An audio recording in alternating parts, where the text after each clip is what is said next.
Hey guys, if you were absent today, which is Friday, May 13th, I'll go over what you missed in class. And I think that's going to cover everybody. Nobody was absent Thursday and Friday. So looking at second periods, so sixth period, you did get some of these things today, or yesterday, excuse me. I'm also going to talk about what Monday and next week will look like, because I am going to be home with Olive on Monday. Again, as she has her kindergarten checkup, and she's going to get a lot of SHOTS's, spelling it because she can hear me. And so I know she's going to be a little sore after that. And then Tuesday, second period, I won't be in first or second period because they need my help proctoring the AICE chemistry lab exam.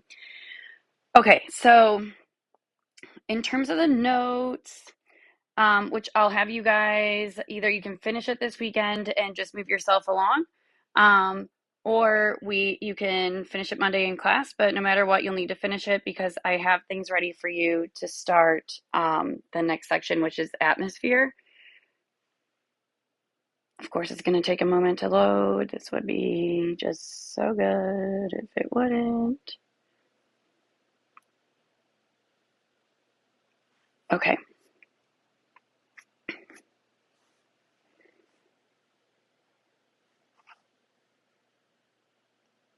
Oh no. Oh no. Oh no. Hang on now. Oh no, that's right. That's right. That's the right order. Okay. Okay. Um, all right. In second period, we did write this slide right here. This is slide, what slide is that? 9? No, this is slide 10. And just talking about just stormwater runoff. And I pointed out that you already did a test question about it beginning of, or in the first semester. It's this question right here. So talking about having an impervious substrate, an impervious surface. And so you're going to have a lot more water runoff. There we go. It's this one. Okay, and then in second period, we also did discuss this slide, and in sixth period, we discussed this slide too, just a competition for different sectors for water. All right, and then I don't know if second period finished writing about the mismanagement, but you can just list these underneath or in that section of the note page I gave you. Same with sixth period. So mismanagement. Now, one of the causes of mismanagement is salinization, and that is when things are becoming more salty, I guess, has more dissolved solids in it. We don't call it desalinization. That's how we try and get salt out of water. But this is salinization, and this is a direct result of water mismanagement and using water improperly. So more of like drenching the soil or like waterlogging over and over again. It can cause there to be a salt buildup. All right, and there is some description right here about how it happens. Typically, it'll look like that. And test question for it. So in sixth and in second period, I did pass this test question out if you weren't here on Friday.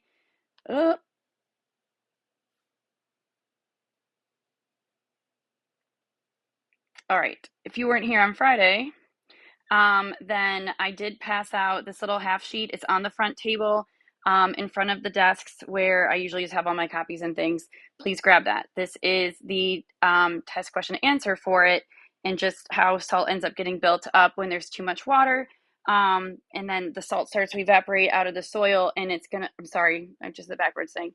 Salt does not evaporate. Water starts to evaporate out of the soil. And just because water is the only thing that's going to be evaporating, H2O, it's going to leave the salt particles behind, and it actually pulls them out of like the subsurface.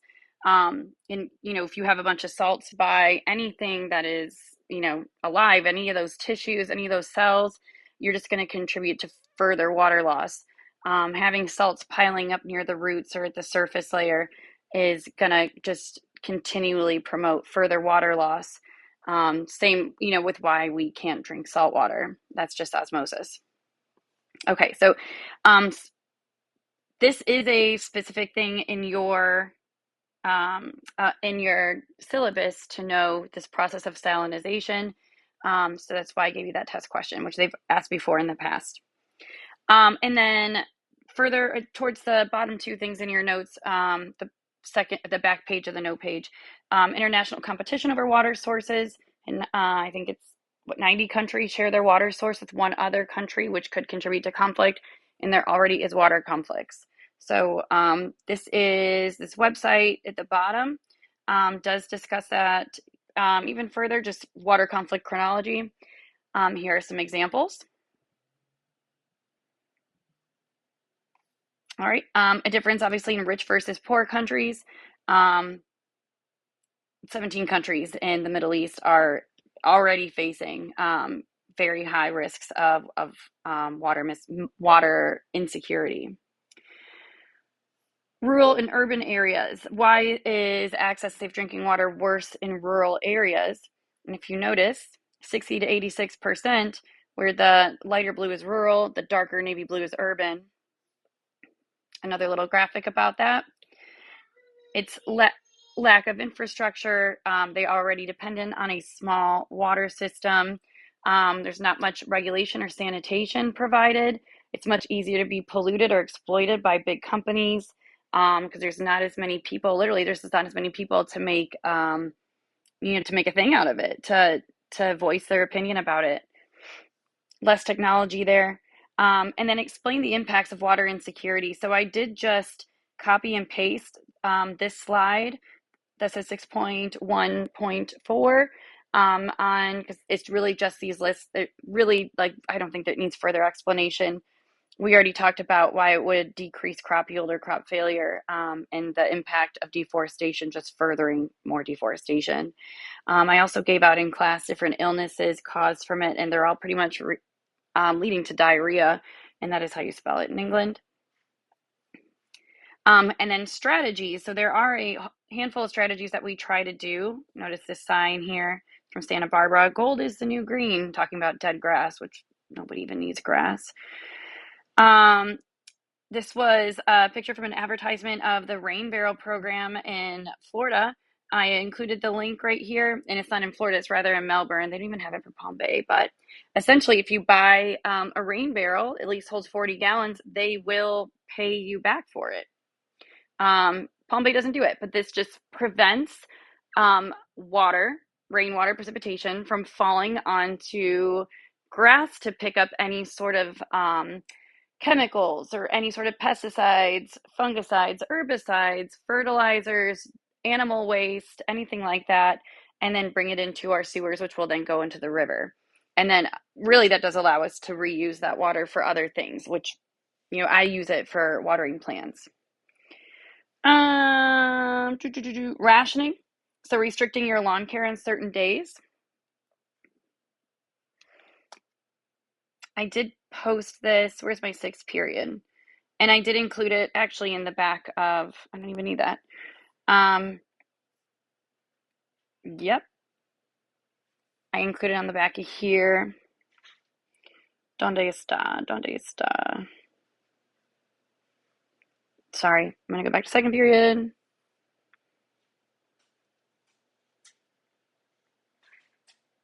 There we go. So this is also on the front table too for you guys to grab. So this is from Melbourne Water System. So different reductions and different restrictions and things. Water only when needed and not between 10 and 4 p.m. That's because it's going to be hottest there. You're going to have a lot of evaporation, and that's something that I learned too. You're ended up like those plants when it's super hot like that, they're not even trying to do photosynthesis during the day when the sun is brightest. So water your plants either in the evening or early in the morning. Not more than 1 hour when you're it's the specific zone that you're in. And then daylight savings time, 2nd Sunday of March until the 1st Sunday of November. Homes with odd number addresses and homes with no addresses can water on Wednesdays or Saturdays. Homes with even number addresses water on Thursdays and Sundays. And non-residential properties can do Tuesdays and Fridays. So just different regulations. And this would also be an example of rationing.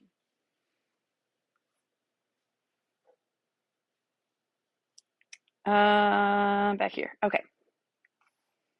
And so again, these are strategies to try and do it. All right. So more better water extraction, improved supply. Talks about what a borehole is.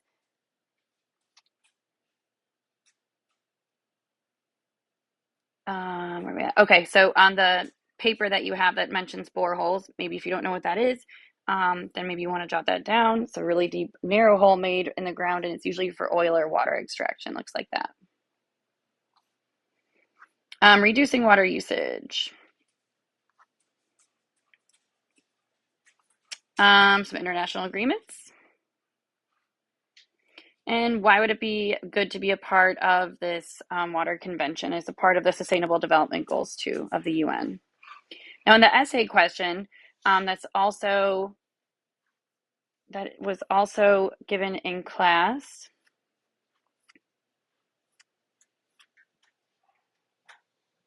Oh, there's two cardinals there. Oh, they just fed out of each other's mouth. How funny. Did you get calls? No.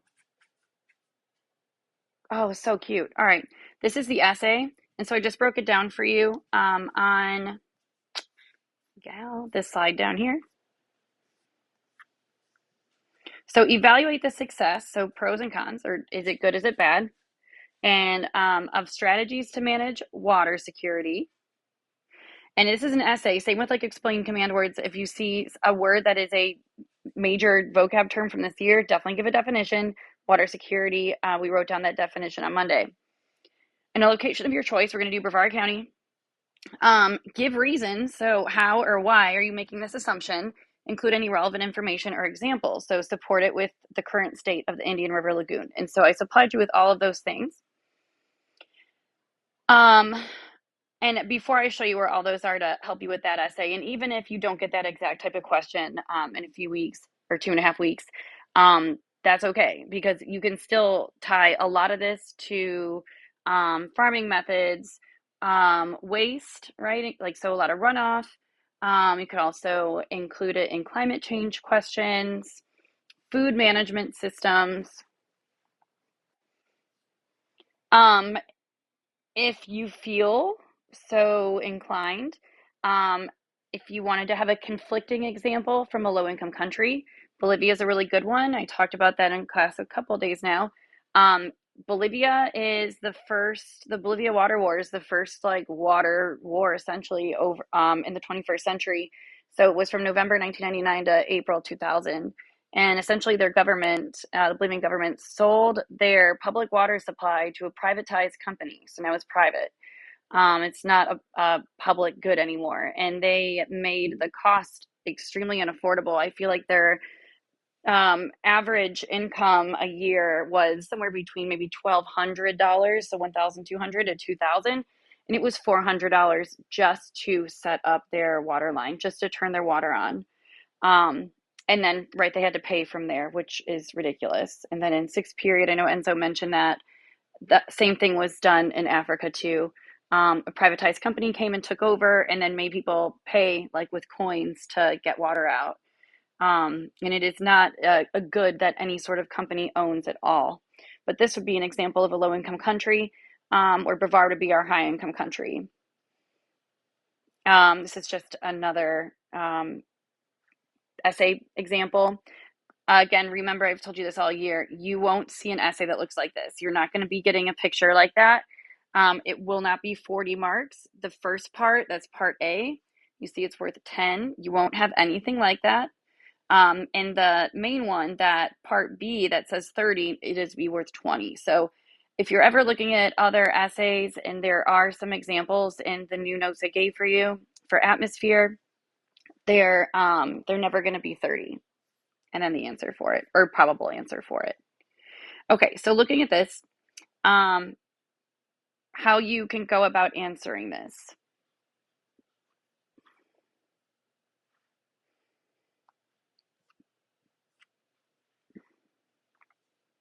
Okay, so I gave you guys this one already, the septic system in the Indian River Lagoon.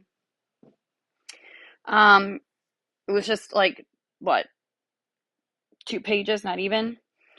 So it goes over the reasons for why There's so much waste in the lagoon. So that would be the reason, that would be a problem. So why there is some water insecurity. All right, and so that would be like that first part you want to mention in the essay, then definitely give a definition. Now, some ways that we try to minimize these impacts. There's extra copies of these in class, not extra, there's copies for people who are absent.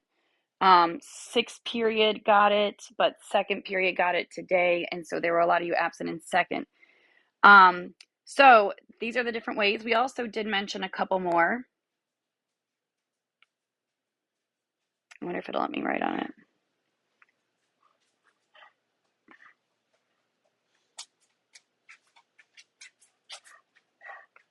No. Okay. We did mention a couple more, so I'll just verbally say it. So this whole one goes through some, and this is an easy read, easy examples to pull out of here. It's made for people that don't have college degrees, like it's made for the general public. But some other things we have here, obviously education. This is the source of that, literally. It's from the Brevard County like water website. But there's also signage. For example, we use signage at public pools. Stay out of the pool if you have diarrhea-like symptoms, which is I always giggle at it, but it's not funny in other countries. It's not funny in our country either. Other things too. So we also have like community cleanup groups and community cleanup events. And right outside of the school, you guys see it. You probably don't notice it, but you see it every day. When you pull out, it is on Malabar Road, and it's a sign from Keep Brevard Beautiful, KBB, and it says like this road is like regulated or maintained rather by the Heritage Band. So we do have those types of ways that we try to prevent our water from getting even worse, and that's just literally picking up some waste before it goes into our water systems. Okay, so here's yard waste. Fertilizers and pesticides, you know that we have pesticide bans, fertilizer bans. Swales, I explained what that was in class, but essentially if you notice that like all of the roads in our area are like a little bit sloped, that is so that water will run off the side and not go into our sewers. It'll just kind of collect in like a ditch at the edge. Car care, a lot of gated areas won't let you wash your car in the neighborhood or in your driveway. You're gonna have a lot of like phosphate-based runoff. Phosphates are what makes soap soapy. And you know in water that phosphates and nitrates are the most limiting of nutrients. So whenever you get an excess of those, you can definitely cause a potential algal bloom. Phosphates and soaps will also break down the cohesive nature of water. And that'll be a problem for some like microorganisms that need to be on the surface or even insects that need to be on the surface. Household waste and chemicals. We already spent like a week and a half going over waste management. Pet waste, why that's important. Litter reduction and then illicit discharge. So just litter reduction, what they try and do with that. Something, and just to show like how easy it is, like just to go through these and maybe pick out some main points, and they're not like difficult. Litter can become a breeding ground or disease causing insects and rodents. It can trap, poison, and choke animals. So like those are like right there, like 2 different marks at least on an essay. So those are ways that we try and manage it. And then again, what I verbally mentioned out loud. And so now the last thing is evaluate. Now I already went over this in both classes, but this is the most recent report card from the Marine Resource Council. It is not dated on here, but it is from March 2022, so just this past March. This also is made for the general public to read, and the only thing I gave out in class was this slide and this one right here. So easy graph to read, where you see this green line 80, it meets a regulatory target, so that's where we want to be at. And they look at water quality score and then a trend line for it, seagrass score and a trend line for that. And so you can see that even though water quality is improved, despite this really only going to the beginning of 2020, Even though water quality is generally improved, our seagrass has continued to go down. And seagrass is a key indicator of habitat health. So it's dying even though our water quality is starting to improve. That is something that even though we put in all these different strategies, that is a good evaluation that you could use a potential essay like that. And just simple right here, this is not like educationally complex or anything like that. Again, this is made for just the general public to be able to decipher. But we need more water quality testing. We need to broaden it in different areas so we can actually see where that pollution is coming from. It might be more in state where we're putting a lot of focus on local areas. Okay. Why it's important. Tourism, recreation, fishing, home values, all of these. So then you can bring in some ecotourism things if you needed to. What's causing the seagrass to die? So here's the evaluation as well. Sorry, it's not loading fast, but the evaluation for it as well. And then what are you doing to help? So just like these are other strategies. Don't fertilize your lawn, wash your car in a car wash instead of a driveway. Have low impact development. So when people are building houses, like we are like crazy, like prefer low impact development where we're not going to be using a lot of materials that will be left over or wasted or put into our landfills or just left there to degrade. And so these really were the only 2 pages that I gave out. This is the report card. You can see where it was in 2019, and then you can see where it is in 2020. Some things have declined. Others have stayed the same. Nothing has really improved. Well, except for the upper Waxahachie. Nothing really has improved. It either got worse or stayed the same. Okay. So those things will help you with the essay. So salinization answer, good. Okay. Now the last thing I'm going to say is for class on Monday. Where are we at? Here's a good Quizlet, by the way. It's for this syllabus, and it's like 220 terms for the exam. Donde. There we go. All right, so I compiled everything on here. So all of the note pages I would be giving out individually. Practice exam questions, case studies, and then little helpful videos, all for Chapter 7, which is atmosphere. It's already printed out for you for Monday, and it is, you're going to be like, oh my gosh, it's so much, whine all you want, but it is everything together where I would be passing out maybe numerous different papers, daily. This is all together. And so you'll probably think that the PowerPoint notes for it are also long. I do want to edit a couple more things, just side note, but the content is good to go.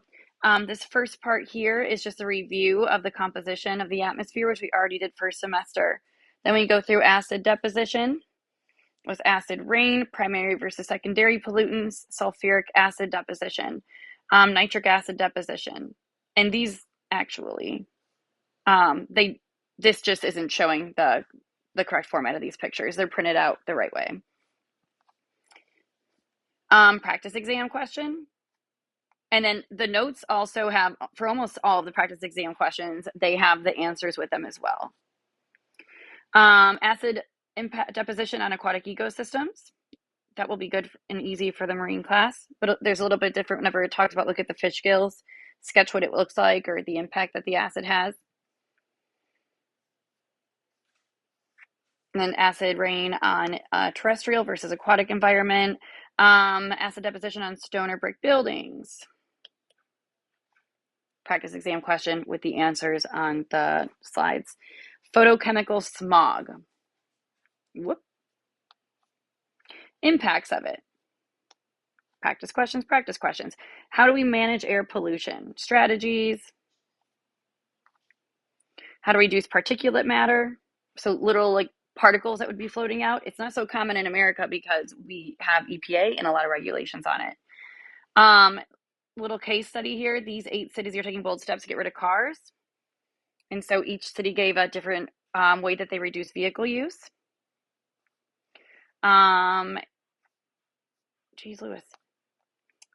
For legislation, there's local, national, international. So examples of those. What the legislation that says polluter pays, the polluter pays principle. Why is air quality in the US so bad? And these YouTube videos are anywhere between like 3 to like 7 minutes long.